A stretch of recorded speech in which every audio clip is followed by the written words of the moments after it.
Bismillahirrahmanirrahim. Assalamualaikum warahmatullahi wabarakatuh.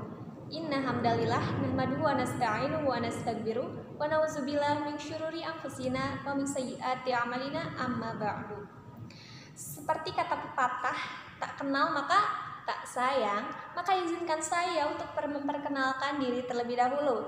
Saya Ninda Julianti Pratama Putri dengan nomor induk 2022-010643 dari Prodi Psikologi Universitas Pendidikan Indonesia yang akan membawakan kultum berjudul Akan Kuikat Berkah dengan Basmalah. Baik, puji dan syukur mari kita panjatkan kepada Allah yang Maha Ghafur, karena atas berkat rahmatnya kita dapat bertatap muka walaupun tidak secara nyata.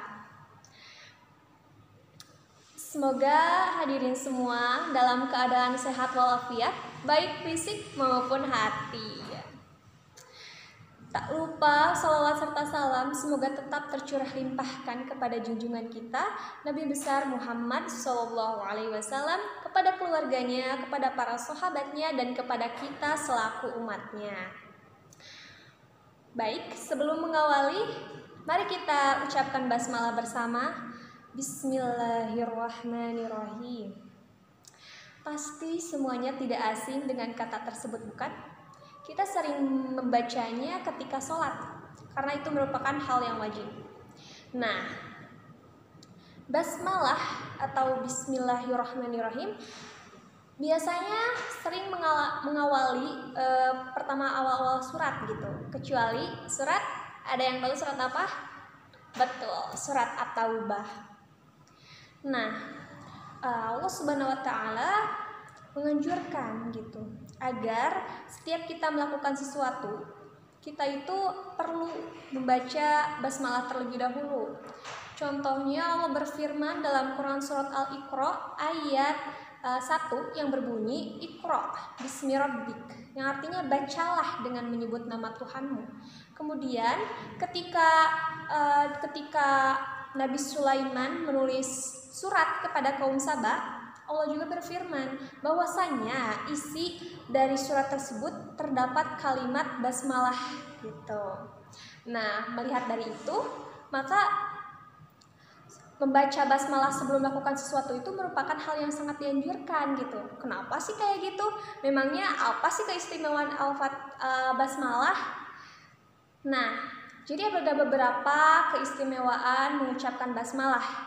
Yang pertama, memohon pertolongan Allah agar terhindar dari godaan setan. Seperti hadis riwayat Muslim yang mengatakan apabila seorang hamba membaca basmalah, maka setan akan hancur seperti hancurnya timah di dalam api panas. Yang kedua, ketika membaca Al-Fatihah maka akan dicatat 400 kebaikan oleh malaikat. Siapa yang tidak ingin mendapatkan 400 kebaikan hanya dengan hal yang mudah, yaitu mengucapkan basmalah. Yang ketiga, menghapus dosa-dosa. Dan yang keempat, dicatat sebagai orang yang baik. Dan yang kelima, mendapatkan keberkahan. Seperti hadis riwayat Abu Daud yang mengatakan bahwasanya setiap perkara penting yang tidak dimulai dengan basmalah, maka amalan tersebut terputus berkahnya. Nah, sebenarnya apa sih berkah itu? Berkah itu berasal dari bahasa Arab yang dari kata barokah yang artinya nikmat. Dan Imam Al-Ghazali menjelaskan bahwasanya makna keberkahan itu ialah suatu kenikmatan gitu. Jadi ketika kita mengucapkan basmalah sebelum bekerja, maka akan terasa nikmat gitu. Kita dimudahkan oleh Allah Subhanahu wa Ta'ala, kita bisa produktif gitu. Jadi artinya dengan mengucap basmalah itu kita menyerahkan segala urusan kepada Allah gitu. Dan kita hanya manusia ya, manusia hanya bisa berusaha, hasilnya hanya bisa ditentukan oleh Allah Subhanahu wa Ta'ala. Begitu teman-teman semua. Nah, jangan lupa juga ketika kita bekerja, kita perlu bersikap jujur, perlu lapang dada, kemudian perlu ikhlas dalam menjalankannya gitu.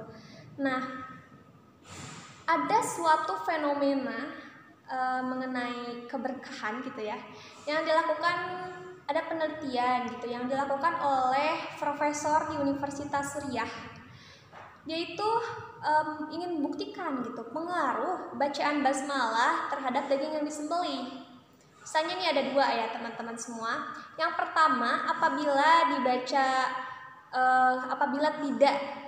tidak dibaca basmalah, maka daging itu menggumpal, darahnya itu tertahan gitu, dan banyak kuman teman-teman semua. Sedangkan kalau misalnya yang disembelih tapi sambil mengucapkan basmalah, nggak ada darah yang tersimpan gitu, dan itu steril, dan itu tuh merupakan suatu fenomena bahwa keberkahan itu sangat masya Allah sekali gitu. Jadi mari kita refleksi. Apakah sebelum kita melakukan sesuatu itu kita masih sering lupa untuk mengucapkan basmalah setelah kita tahu gitu beberapa keistimewaannya? Mari kita kedepannya untuk selalu mengucapkan basmalah sebelum melakukan sesuatu. Baik, akhirul kalam. Sekian yang dapat saya sampaikan. Mohon maaf apabila ada kesalahan, karena kesempurnaan hanya datang dari Allah Subhanahu wa Ta'ala, sedangkan kesalahan hanya datang dari diri saya pribadi. Terima kasih telah mendengarkan, dan semoga kita bisa menerapkan apa yang telah disampaikan dalam kehidupan sehari-hari gitu teman-teman semua. Sebelum ditutup, saya mempunyai pantun terlebih dahulu. Boleh diramaikan ya. Pak Haji naik tronton, cakep rencananya pergi ke Raum. Halo para penonton, selamat dan semangat menjalani ibadah saum. Wassalamualaikum warahmatullahi wabarakatuh.